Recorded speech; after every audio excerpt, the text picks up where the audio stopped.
I am Harper Williams, 22 years old, and about to graduate from Harvard Business School.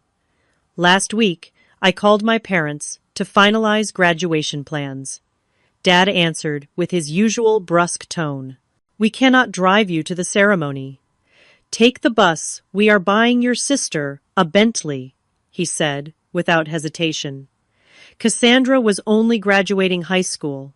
The familiar sting of unfairness burned in my chest. I had felt it for years. If you are watching this, let me know where you are from in the comments. Hit that like button and subscribe to follow my journey from bus rider to someone who made my parents drop their programs in shock. Growing up in our sprawling Connecticut home, I always felt like I was living in the shadow of my sister. My father, Robert Williams, worked as a chief financial officer for a Fortune 500 company. He was stern, methodical, and had impossibly high standards. My mother, Elizabeth, was a renowned neurologist at a prestigious hospital in Boston. She was equally demanding, but in a more subtle way. Together, they created an environment where excellence was not celebrated, but expected. When I was 4 years old, my sister Cassandra was born. I still remember the day my parents brought her home. She had these big blue eyes and tufts of golden hair that caught the sunlight. From that moment, it seemed like the spotlight in our family permanently shifted. I went from being the center of attention to the reliable older child who was expected to set an example. The pattern of favoritism started subtly. For my 8th birthday, I received a set of educational books.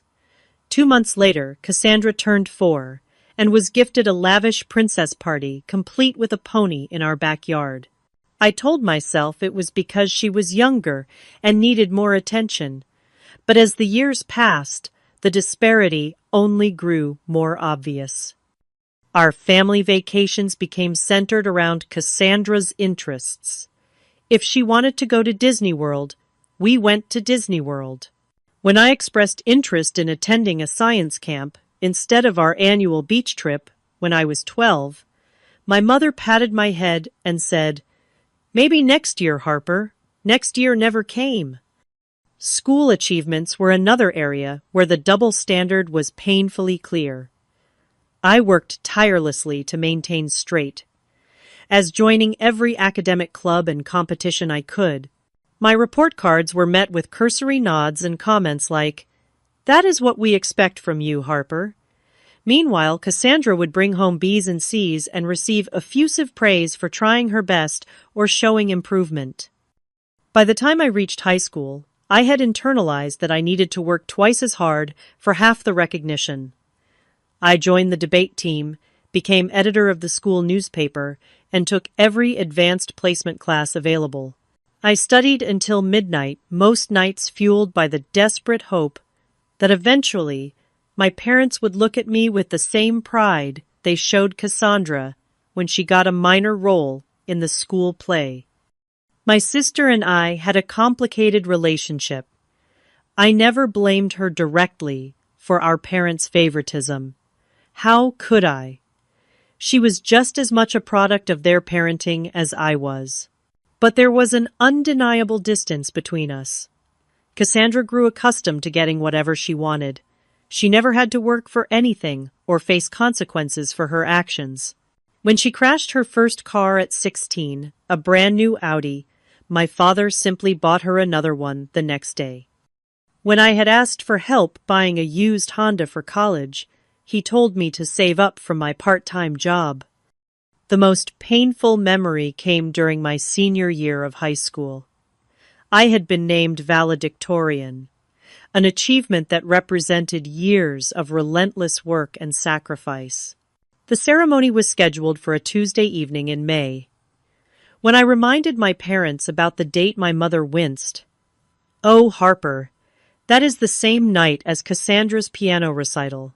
She has been practicing for months." "You understand, right?" I nodded automatically, the disappointment calcifying into something harder and colder in my chest. I attended my valedictory ceremony alone. As I stood at the podium delivering my speech about perseverance and looking toward the future, I scanned the audience for faces that were not there. That night, I made a decision. I had received a partial scholarship to Harvard, enough to make it possible, but not enough to cover everything. My parents had vaguely mentioned helping with expenses, but I decided I would not ask them for a dime. The summer before college, I worked 3 jobs. I was a barista in the morning, an office assistant in the afternoon, and I tutored in the evenings. I saved every penny.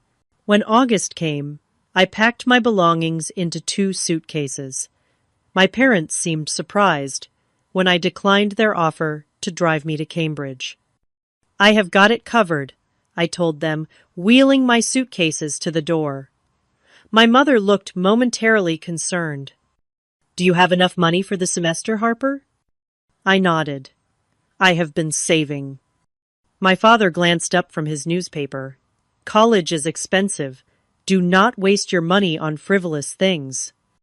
That was the extent of their send-off.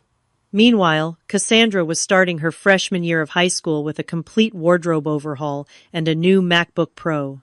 The contrast could not have been more stark, but by then, I had stopped expecting anything different.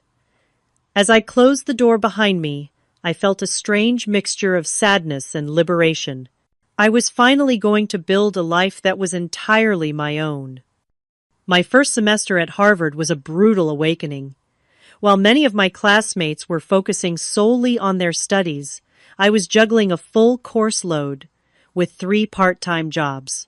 I worked at the university library, in the mornings delivered food for a local restaurant between classes, and spent my weekends as a retail associate at a clothing store in Cambridge. Sleep became a luxury I could rarely afford. Despite coming from a wealthy family, I received 0 financial support. My partial scholarship covered tuition, but everything else from housing to books to meals came out of my own pocket. I lived in the smallest dorm room on campus, ate ramen noodles more often than I cared to admit, and became an expert at finding free events that offered complimentary food. During those early struggles, I met Jessica Rodriguez, a fellow business student who became my closest friend. Jessica came from a single-parent household in Arizona and was also working multiple jobs to make ends meet. We bonded over our shared financial struggles and became each other's support system. We would take turns cooking affordable meals in the communal kitchen and split the cost of textbooks whenever possible. "How can your parents not help you at all?" Jessica asked one night as we were highlighting used textbooks we had purchased together, especially since they can clearly afford it. I shrugged, attempting to appear unbothered. "They believe in self-sufficiency, I guess." "That is not self-sufficiency," Jessica replied, her voice tinged with indignation. "That is neglect when they are buying your sister designer clothes and new cars." It was the first time someone had named the disparity so bluntly, and something about hearing it from another person made the reality of my situation hit harder. In my sophomore year, I met Jake Thornton in my economics class. He was charming, intelligent, and came from a wealthy family in New York. We started dating, and for a while it felt like I had found someone who truly saw me. Jake was generous and kind, always trying to treat me to nice dinners or weekend getaways, but my pride made it difficult to accept his generosity. I was determined to pay my own way, even when it meant working extra shifts to afford my half of our dates. The relationship began to strain when Jake could not understand why I would not let him help me financially or why I was always so busy with work. "Just let me take care of it," he would say, frustrated, when I insisted on paying for myself. "Or ask your parents for help. Why are you making things so hard on yourself?" No matter how many times I tried to explain my relationship with my parents, he never truly understood. Our relationship ended after 8 months, when he surprised me with plane tickets to Paris for spring break. When I told him I could not go because I had already committed to working extra shifts, he accused me of being stubborn and ungrateful. We broke up that night, adding heartbreak to my growing list of challenges. The holidays were particularly difficult. While other students went home to celebrate with their families, I often stayed on campus to pick up extra work hours. During my first Thanksgiving at Harvard, I called home hoping for at least a warm conversation. "We miss you, Harper," my mother said, though I could hear the distraction in her voice. "We are about to sit down for dinner." Cassandra made the most beautiful centerpiece for the table. In the background, I could hear laughter and the clinking of glasses. "I should let you go," I said quietly. "Yes, good idea. Call again soon," she replied, before hanging up. I spent that Thanksgiving evening working a double shift at a local restaurant serving turkey dinners to other people's families. The turning point in my college experience came when I enrolled in Professor Wilson's financial technology course during my junior year. Unlike many professors who barely noticed the quiet, hard-working student in the back row, Professor Wilson saw something in me. After I turned in a paper analyzing emerging trends in digital payment systems, she asked me to stay after class. "This is graduate-level work, Harper," she said, gesturing to my paper. "Have you considered focusing on financial technology for your career?" That conversation marked the beginning of a mentorship that would change the trajectory of my life. Professor Wilson became the supportive adult figure I had always craved. She recommended books, introduced me to industry contacts, and most importantly, believed in my potential. Under her guidance, I began to explore the world of cryptocurrency and blockchain technology. This was in 2019, when Bitcoin was recovering from a crash, but still not mainstream. I became fascinated by the potential of digital currencies and the underlying technology. I spent countless hours in the library researching, learning to code, and developing my own theories about how to solve some of the security issues plaguing early cryptocurrency platforms. By the end of my junior year, what had started as academic interest had evolved into a concrete business idea. I envisioned a platform that would make cryptocurrency transactions more secure and accessible to everyday users. Professor Wilson encouraged me to pursue it. "You have identified a genuine gap in the market," she told me. "This could be significant if you can execute it properly." For the first time since arriving at Harvard, I felt a sense of purpose that went beyond just surviving. I had found something I was passionate about, something that could potentially change the financial landscape. And unlike my relationship with my parents, my success in this venture would be entirely within my control. The summer before my senior year, I dedicated myself entirely to developing my business idea. While my classmates were securing prestigious internships or traveling, I was holed up in a tiny apartment I shared with Jessica, writing code and drafting business plans. My concept was evolving into what would eventually become SecurePay, a platform designed to make cryptocurrency transactions as easy and secure as traditional banking. The Harvard Business School hosted an annual startup competition that awarded seed funding to the most promising student ventures. With Professor Wilson's encouragement, I decided to enter. I spent weeks refining my pitch, creating prototypes, and preparing for every possible question the judges might ask. The night before the competition, I rehearsed my presentation for Jessica for the 20th time. "Harper, you need to sleep," she insisted after my third consecutive run-through. "You know this inside and out. You are ready." The competition was fierce, with over 100 student ventures competing. When they announced SecurePay as the winner, I almost could not believe it. The prize was $50,000 in seed funding and office space in the University Innovation Center. It was more support than I had ever received for anything in my life. And it came not from my family, but from people who recognized the value of my ideas. The win attracted attention from several angel investors, including Michael Chen, a successful tech entrepreneur who had made his fortune in the early days of social media. He invited me to lunch to discuss my company. "I will cut to the chase," he said, after I had explained my vision. "I am prepared to offer you $2 million for the entire concept right now. You can finish your degree without any financial worries, and I will take it from here." It was a tempting offer. $2 million would have solved all my financial problems instantly. I could have paid off my student loans, secured comfortable housing, and never had to worry about working multiple jobs again. But something held me back. "Thank you, but I am not looking to sell," I heard myself say. "I believe in what I am building, and I want to see it through." Michael looked surprised, but not displeased. Most students would jump at that offer. "I am not most students," I replied. The next day, Michael called again with a different proposal. He wanted to invest $500,000 for a 15% stake in SecurePay. This time, I accepted. With his investment, I could officially incorporate the company, hire a small team, and accelerate development. The following months were the most challenging and exhilarating of my life. I was still a full-time student, but now I was also a CEO.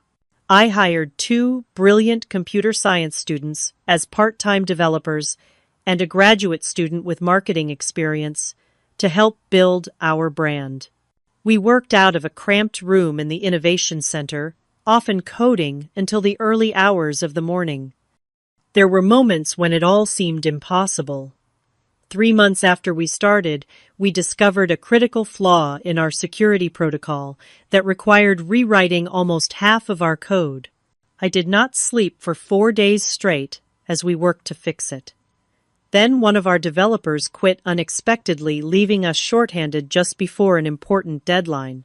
Our bank account was dwindling fast, and we were still months away from having a marketable product. During one particularly low point, I called Professor Wilson in tears. "I think I have made a huge mistake," I confessed. "We are going to run out of money before we even launch." "Every successful entrepreneur has moments like this," she assured me. "The difference is whether you push through or give up. Which one are you going to do?" Her words steeled my resolve.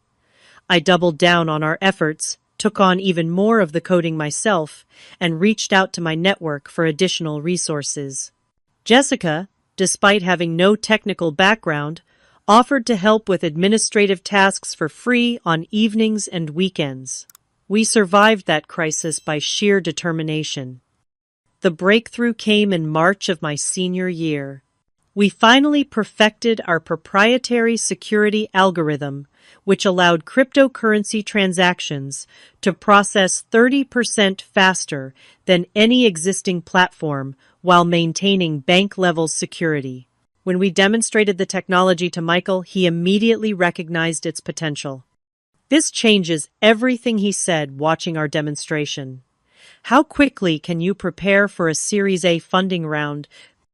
With Michael's connections, we secured meetings with some of the top venture capital firms in Boston and New York. Our timing coincided with a renewed interest in cryptocurrency following Bitcoin's remarkable recovery.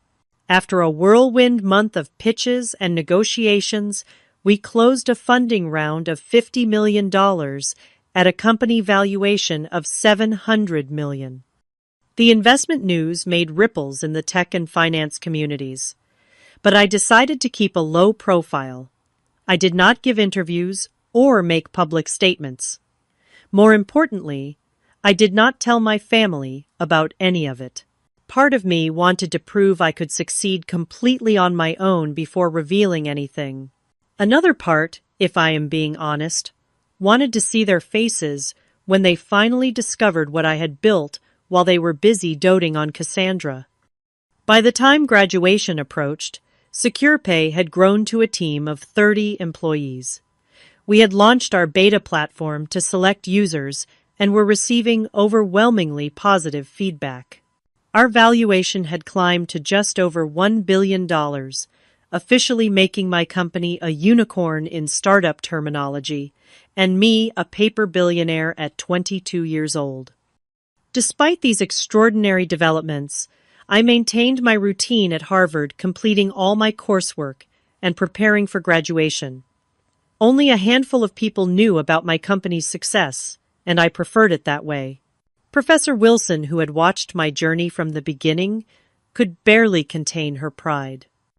You know, Forbes is doing their 30 under 30 list soon, she mentioned during our last advising session. I may have nominated you. I laughed it off, but secretly I was starting to allow myself to feel proud of what I had accomplished. Against all odds, without family support or connections, I had built something valuable. The validation I had sought from my parents for so long had finally come, but from a completely different source. I had found it within myself. As May approached, and with it my graduation ceremony, I experienced a complicated mix of emotions. On one hand, I felt immense pride in completing my degree while simultaneously building a billion-dollar company. On the other hand, I could not shake the lingering desire for my family to witness this milestone. Despite years of emotional neglect, some childish part of me still wanted them to see me walk across that stage. 3 weeks before graduation, I mailed formal invitations to my parents and Cassandra. I included tickets for the ceremony and a handwritten note expressing how much it would mean to have them there. Then I waited, checking my phone more frequently than I cared to admit, hoping for an enthusiastic response. The call finally came on a Tuesday evening as I was leaving the SecurePay office. Seeing my father's name on the screen sent a familiar flutter of anxiety through my chest. "Hello, Dad," I answered, trying to keep my voice casual. "Harper," he acknowledged in his typical business-like tone. "We received your graduation invitation." "Yes," I said, waiting for the congratulations or excitement that never came. "I hope you can make it." There was a pause, and I heard my mother's voice in the background asking who was calling. "It is Harper," my father replied to her, before returning to our conversation. "About the graduation, we have a conflict that weekend." My heart sank. "What kind of conflict?" "Cassandra has her high school graduation the same week, and we have several celebration activities planned. The timing is just not going to work for us to drive up to Cambridge." I swallowed hard. "Her high school graduation is on Thursday. Mine is on Saturday. You could attend both." "Well, we are also taking her on a shopping trip to New York that weekend as part of her graduation gift. The plans have been set for months." I gripped my phone tighter. I sent the invitations as soon as they were available. "This is my Harvard graduation, Dad. It is kind of a big deal." "Of course it is," he said, his tone softening marginally. "And we are very proud of you. You have always been self-sufficient. I am sure you will be fine handling this on your own, too." That was when he delivered the line that would stick with me forever. "You will have to take the bus to your ceremony. We are buying your sister a Bentley for her graduation present." I nearly dropped my phone. A Bentley? She is 18 years old. "She has worked very hard," my father defended, "and she got accepted to UCLA. We want to reward her accomplishment." The irony was so absurd I almost laughed. Cassandra had gotten into UCLA with a 3.2 GPA and a legacy advantage because our father was an alumnus. Meanwhile, I had graduated top of my class from a prestigious prep school, gotten into Harvard on merit, and maintained a perfect 4.0 while building a company, all without their support. "I see," was all I could manage to say. "You have always been the responsible one, Harper," my mother chimed in, apparently now on speakerphone. "We never have to worry about you." Their words were meant as a compliment, but they landed like an indictment of years of conditional love. I had been punished with indifference for my competence, while Cassandra was rewarded lavishly for meeting basic expectations. After hanging up, I stood frozen on the sidewalk outside my office building. Jessica found me there 10 minutes later, still staring at my phone. "What happened?" she asked, immediately recognizing my expression. I recounted the conversation, my voice hollow. "They are buying Cassandra a Bentley for getting into college. A Bentley, Jessica. And they cannot even drive 2 hours to see me graduate from Harvard." Jessica put her arm around me. "They do not deserve to be there anyway. We are your family now. All of us at SecurePay, Professor Wilson. Me. We will be cheering louder than anyone when you walk across that stage." Later that night, Professor Wilson called to check on my graduation plans. When I told her about my parents' decision, she was uncharacteristically blunt. "Some people are incapable of celebrating others' success because it reminds them of their own limitations," she said. "Do not let their absence diminish your achievement." Despite the support from my chosen family, I still felt the sting of rejection acutely. I decided I would indeed take the bus to my graduation ceremony, as my father had suggested. There was a certain poetic justice to it. I would arrive by public transportation to receive my Harvard diploma and return to my office as the CEO of a billion-dollar company while my sister cruised around Los Angeles in her new Bentley. 2 days before graduation, I received an unexpected email from the dean of Harvard Business School requesting an urgent meeting. Concerned that there might be an issue with my degree, I went to his office immediately. Miss Williams, Dean Harrison greeted me warmly. "Thank you for coming on such short notice." "Is everything all right with my graduation status?" I asked. He smiled. "More than all right. I just received a call from Forbes magazine. You have been named to their 30 under 30 list, but more significantly, they are featuring you in their upcoming issue as the youngest self-made female billionaire in the technology sector." I blinked, surprised that the news had broken. I had hoped to keep that information private for a bit longer. "I understand your desire for privacy," he said. "But this is an extraordinary achievement that brings great prestige to Harvard Business School. With your permission, we would like to recognize this accomplishment during the graduation ceremony." My initial instinct was to decline. I had grown accustomed to succeeding quietly. But then I thought about my parents sitting in the audience, unaware of what I had built, ready to leave immediately after the ceremony to return to celebrating Cassandra. "What exactly did you have in mind?" I asked. "Just a brief mention during your introduction as class valedictorian. Nothing that would make you uncomfortable." I considered it for a moment, then nodded. That would be fine. As I left his office, I received a text from Cassandra's surprise mom, and Dad decided we can come to your graduation after all. See you Saturday. I stared at the message, a complex emotion rising in my chest. After all this time, they had changed their minds. But I knew it was not, because they had suddenly realized the importance of my graduation. Something else had motivated this last-minute decision, though I could not imagine what. Whatever the reason, I was about to find out.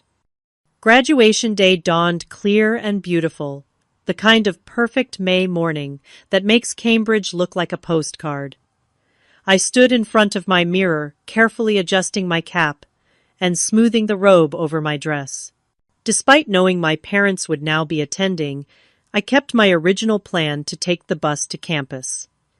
It felt important somehow, a reminder of the journey I had made largely on my own.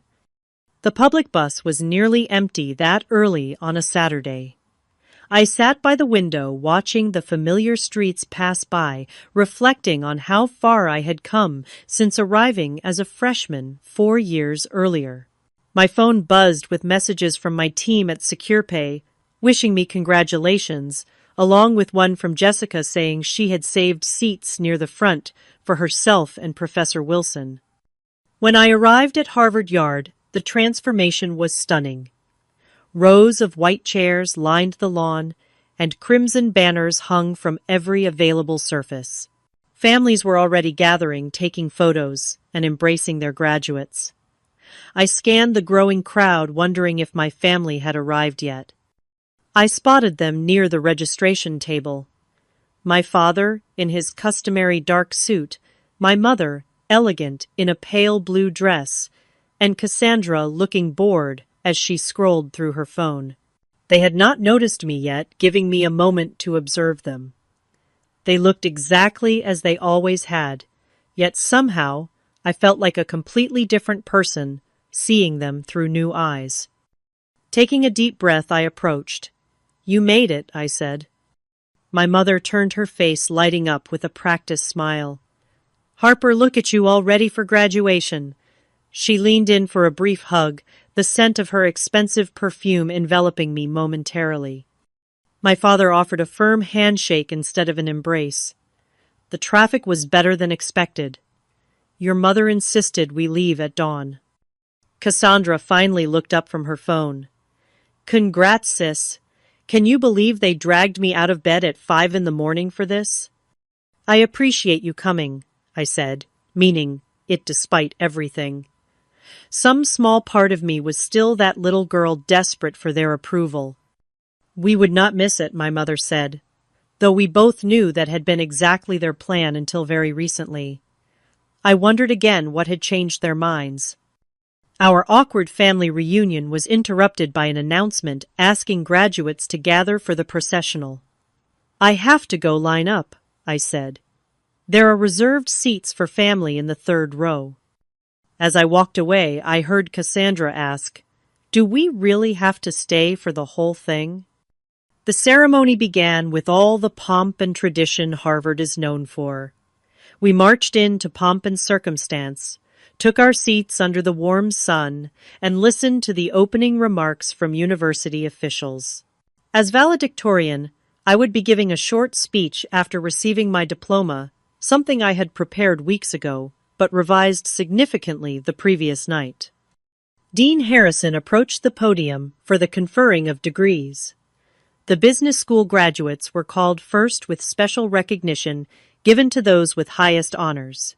When it was my turn, I rose from my seat and made my way to the stage, conscious of the hundreds of eyes following my progress. Harper Williams Dean Harrison, announced graduating summa cum laude with highest distinction in business administration.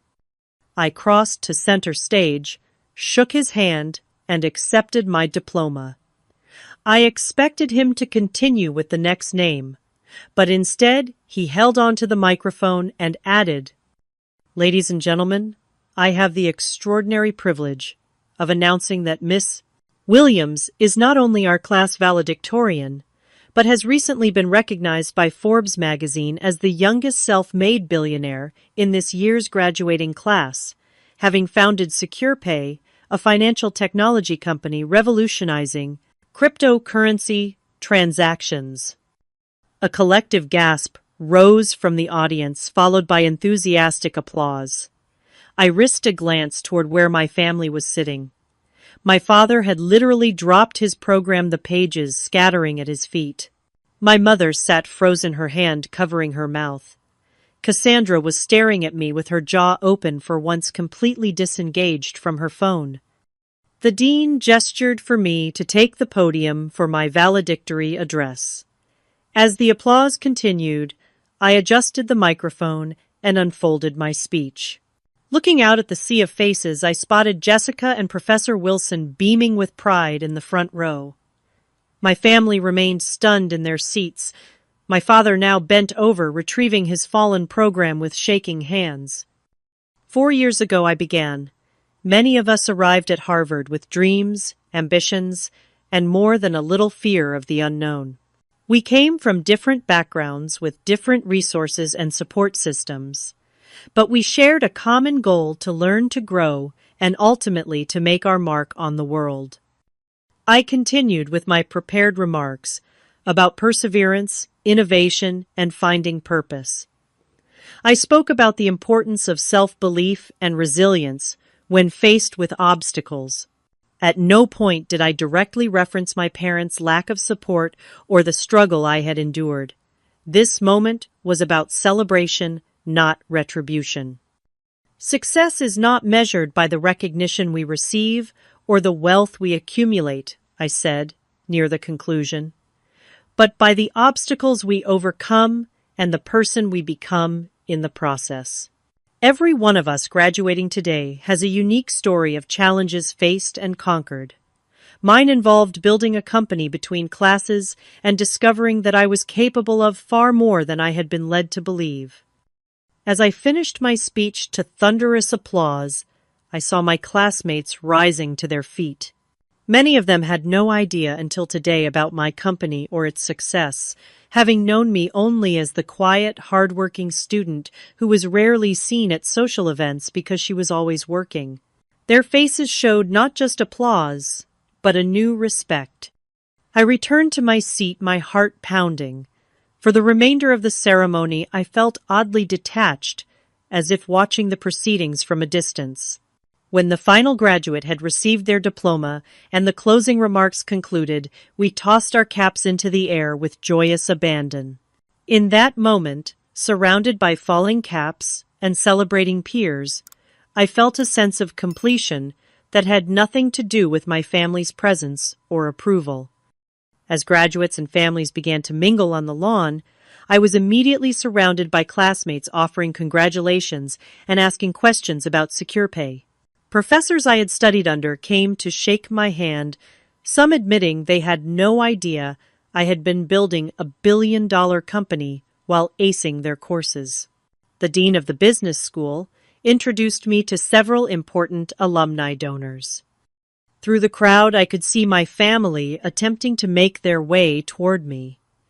My father looked determined, pushing past other families with uncharacteristic urgency. My mother followed in his wake, her expression a mix of confusion and calculation. Cassandra trailed behind them for once, looking at me with something that appeared remarkably like admiration. I excused myself from a conversation with a venture capitalist and turned to face them, unsure what to expect, but feeling strangely calm. Whatever happened next, I knew I would be okay. I had proven that to myself, beyond any doubt. As my parents finally reached me through the crowd, the contrast between our last phone conversation and their current demeanor could not have been more stark.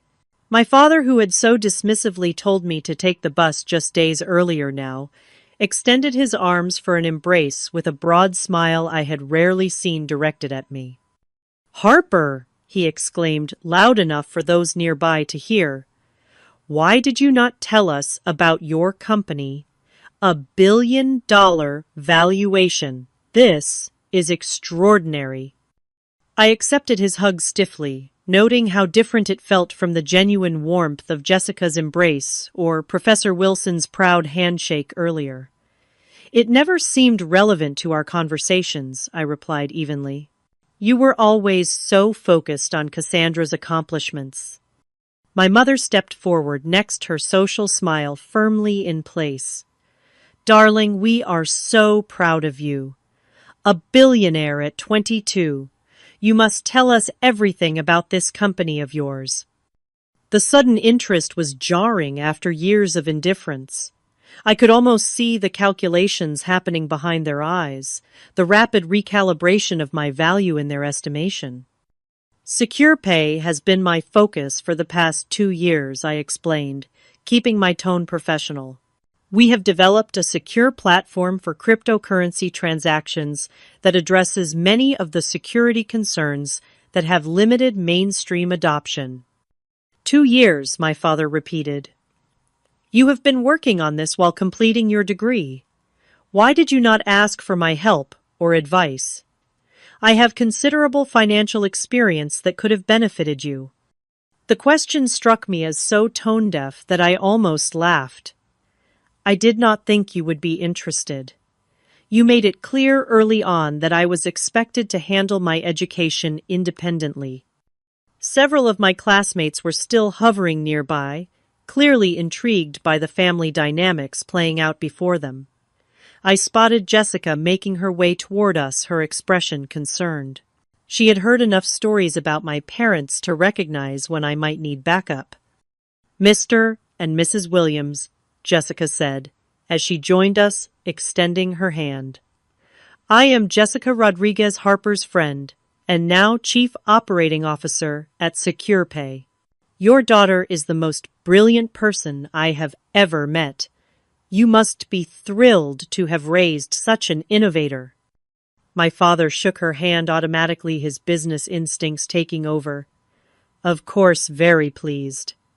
The Williams family has a tradition of excellence."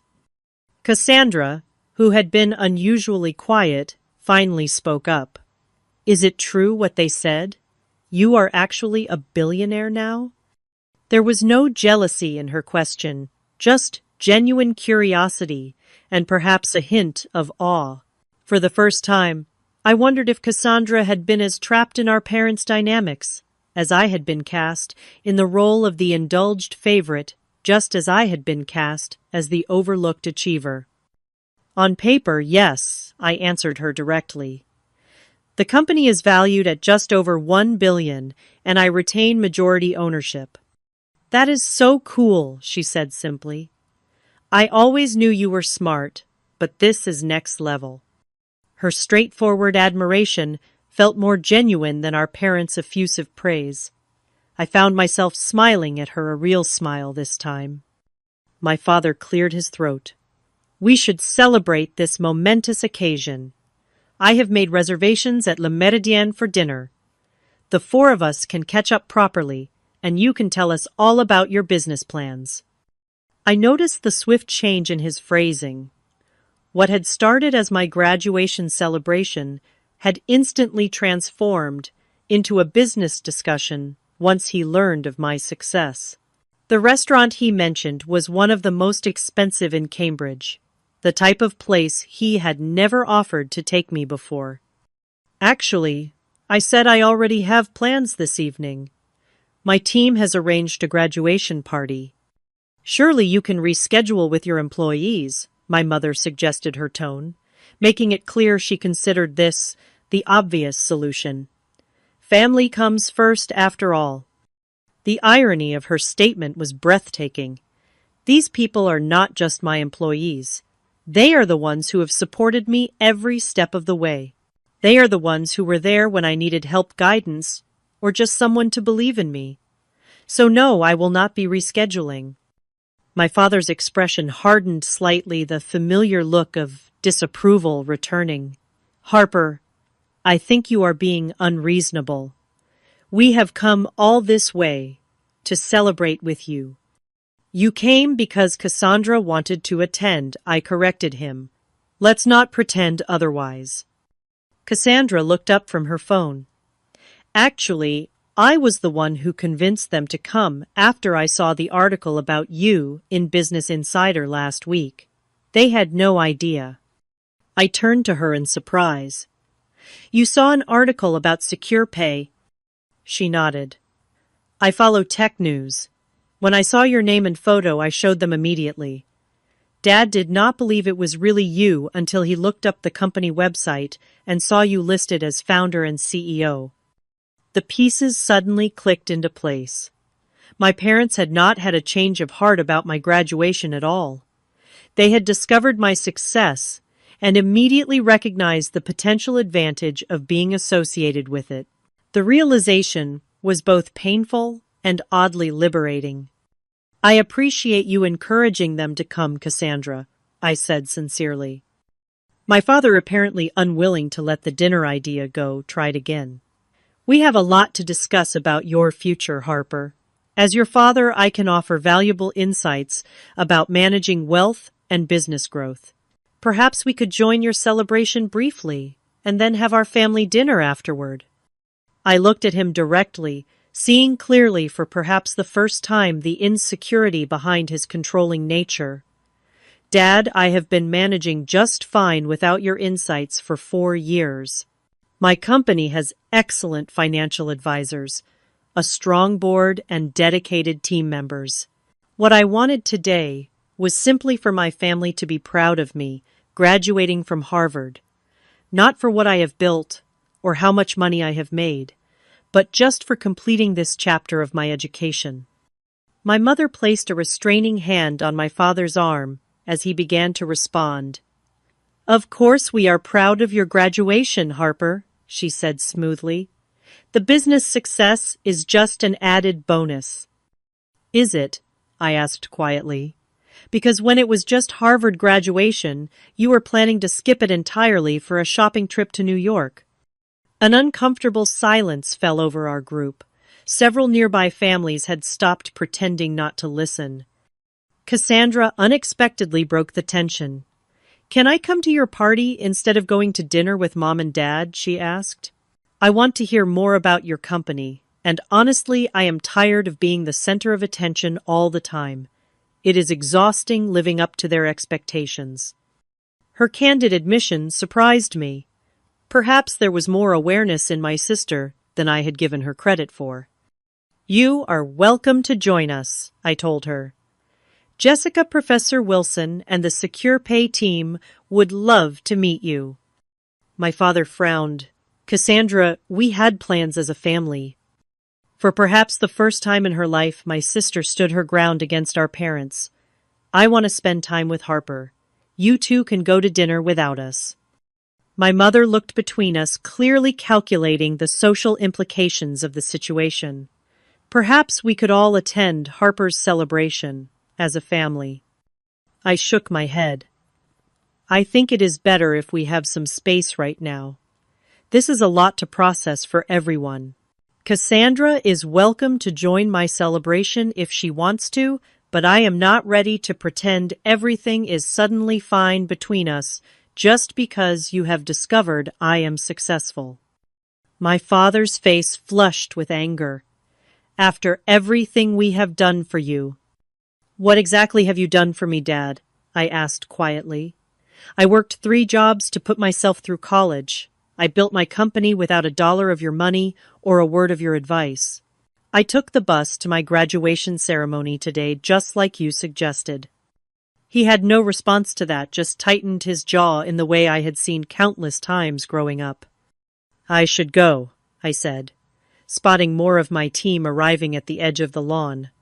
"My guests are waiting. Cassandra, we will be at the Charles Hotel rooftop if you want to join us later." As I turned to leave, my mother called after me. "Harper, we are still your parents. We deserve to be part of your success." I paused and looked back at them. "You can be part of my life going forward if you want to, but it will have to be on different terms.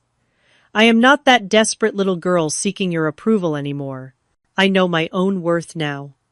With those words, I walked away to join the people who had truly supported me, leaving my parents standing among the dispersing crowd for once watching me walk away instead of the other way around. 1 year after graduation, I stood at the floor-to-ceiling windows of my Manhattan penthouse, watching the sunset paint the city skyline in hues of gold and pink. The view still took my breath away, a daily reminder of how far I had come. In the reflection of the glass, I could see the framed cover of Forbes magazine on my wall, featuring my photo with the headline, "The Billion-Dollar Underdog: How Harper Williams Revolutionized Cryptocurrency While Still in College." Secure Pay had grown beyond my wildest expectations. Our user base had expanded to over 5 million. Our technology had been licensed by 3 major international banks, and our company valuation had surpassed $5 billion. We had offices in New York, San Francisco, and London, with a team of over 200 talented individuals who shared my vision. But the true transformation over the past year had been internal. The wounded approval-seeking young woman who had taken the bus to her graduation ceremony had evolved into someone who recognized her own value, independent of others' validation. The healing process had not been easy or linear. There were still nights when memories of childhood slights and parental indifference would surface, bringing with them echoes of pain and rejection. I had found a therapist in New York, Dr. Lawson, who specialized in family trauma and helped me understand that my parents' behavior had never been about my worth. Some parents, she explained during one of our sessions, are simply incapable of seeing their children as separate individuals with needs distinct from their own narrative. That is their limitation, not yours. Those words had been transformative, helping me to reframe 2 decades of experiences through a new lens. I was learning to acknowledge the pain without letting it define me or my future relationships. Perhaps the most unexpected development had been my relationship with Cassandra. After attending my graduation celebration, where she had witnessed firsthand the respect and genuine affection my team had for me, something had shifted in her perspective. 2 weeks later, she had called me asking if we could meet for coffee the next time I was in Los Angeles. That coffee had turned into a 4-hour conversation where for the first time we spoke honestly about our shared childhood and the roles we had been assigned. Cassandra confessed that she had always admired me, but had also felt intimidated by what she perceived as my effortless perfection. "I never wanted the Bentley," she admitted. "I just wanted them to look at me the way they looked at you when you brought home perfect report cards. It seemed like nothing I did was ever enough to make them really see me." It was a revelation to discover that my sister, whom I had always seen as the favored child, had been fighting her own battles for parental approval. The pedestal they had placed her on had been just as isolating as the cold expectations they had set for me. When Cassandra expressed uncertainty about attending UCLA, confessing she had only applied there because our father insisted I encouraged her to take a gap year to figure out what she truly wanted. 2 months later, she made the difficult decision to defer her enrollment and instead volunteered with a marine conservation program in Hawaii. To our parents' horror, she also refused the Bentley and any further financial support. "I want to try doing things the Harper way," she had told them, "on my own terms." Now, Cassandra lived in the guest suite of my penthouse, working for the charitable foundation I had established to provide technology, education, and scholarships to underprivileged students. She had discovered a passion for environmental causes and was helping direct a portion of our foundation's resources towards sustainable technology initiatives. Our relationship had blossomed into a true friendship based on mutual respect, rather than the competitive dynamic our parents had fostered. We were healing together, learning to be sisters in a way we had never been allowed to be as children. My relationship with my parents remained more complicated. After the graduation revelation, they had made numerous attempts to insert themselves into my success. My father had suggested joining the board of SecurePay to provide seasoned guidance. My mother had tried to arrange photo shoots for family-friendly business magazines, positioning themselves as the supportive force behind my achievements. I had established clear boundaries, allowing them limited access to my life, while refusing to pretend our past had been different than it was. We spoke occasionally by phone, and I visited Connecticut for major holidays, but the visits were brief and carefully structured. Dr. Lawson had helped me understand that forgiveness did not mean pretending the hurt had never happened, but rather choosing not to let it control my future. "You do not owe them the success story they are trying to claim," she told me. "Your narrative belongs to you alone." The SecurePay Foundation had become one of my greatest sources of pride. Using 10% of our profits, we funded scholarships for students who, like me, were determined to succeed despite limited family support.